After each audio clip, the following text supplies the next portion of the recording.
Gulma merupakan salah satu masalah utama yang dapat mengurangi hasil panen pada tanaman jagung mencapai 1,2 ton per hektarnya.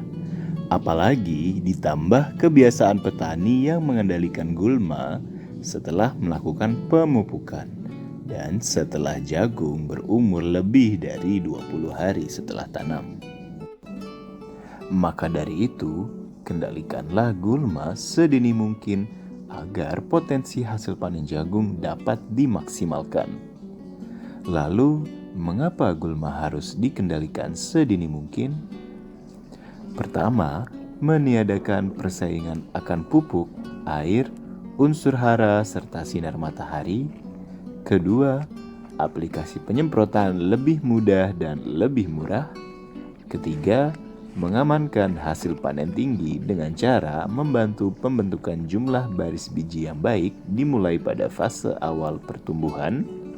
Keempat, aplikasikanlah tepat pada 7-15 hari setelah tanam atau sebelum 15 hari setelah tanam.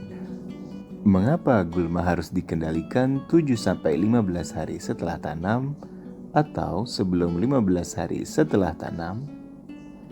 Pertama, gulma masih muda sehingga dapat ditanggulangi dengan tuntas. Kedua, setelah melewati 15 hari setelah tanam, artinya telah memasuki fase penting pembentukan jumlah baris biji pada tongkol jagung. Apabila masih terdapat gulma, pembentukan baris biji ini tidak akan maksimal.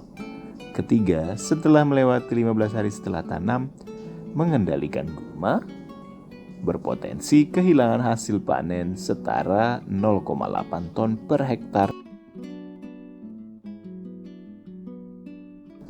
Oleh karena itu, gunakanlah herbisida selektif yang mampu mengendalikan gulma sampai tuntas seperti Kalaris 550 SC. Selain mengendalikan gulma, Kalaris memiliki keunggulan dalam menekan pertumbuhan biji gulma dan membuat tanaman tumbuh sehat dan subur sehingga hasil panen jagung dapat dimaksimalkan.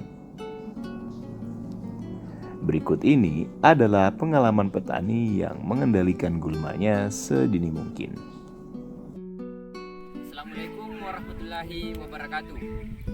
Saya Rizwandi, Ketua Kelompok Tani Setia Tani Desa Abanwange, Kecamatan Lilirilau, Kabupaten Sopeng. Pada hari ini saya ingin berbagi informasi kepada seluruh petani yang ada di Indonesia mengenai teknologi pengendalian gulma pada tanaman jagung dengan menggunakan herbisida, yaitu herbisida Kalaris. Nah, saya sudah 3 tahun menggunakan Kalaris. Jadi saya menggunakan Kalaris pada umur 10 hari setelah tanam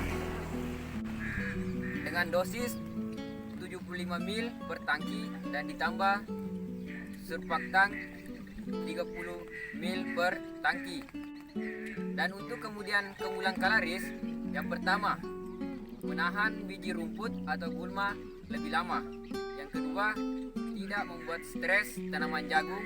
Yang ketiga, daun jagung kelihatan lebih hijau. Terima kasih.